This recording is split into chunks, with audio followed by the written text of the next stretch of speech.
Good day to you wherever you are. Morgan Vance here with another Fox 13 Sports 2-Minute. The hockey club last night wrapped up their initial run with Utah on their chest with a 6-1 loss to a club that had plenty to play for. The Blues locking up the final Western Conference wildcard spot out in St. Louis. So what now? I suggest we all finally take a deep breath, namaste out, and reflect on what has been a fun 188 days since the season began back in early October. Am I disappointed not to be able to experience playoff hockey? Sure, who wouldn't be? As loud as the Delta Center got every time the PA shouted, "Go Utah!" I'm sure the decibel meter was bound to shoot up even higher come the postseason. But then again, unless you hit lucky sevens during your first pull of the slot machine like the Golden Knights did 6 years ago, it's no surprise to ride the mediocrity train, as the GM himself predicted from the very beginning. You're going to come to the rink some nights and you're going to say, oh my God, they're going to win the Stanley Cup.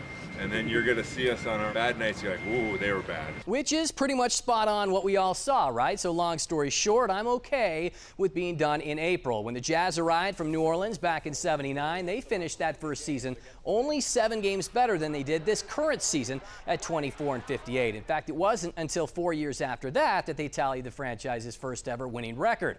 And it was still a few years after that that began the glory days of which we all cling on to this day. Stockton, open three.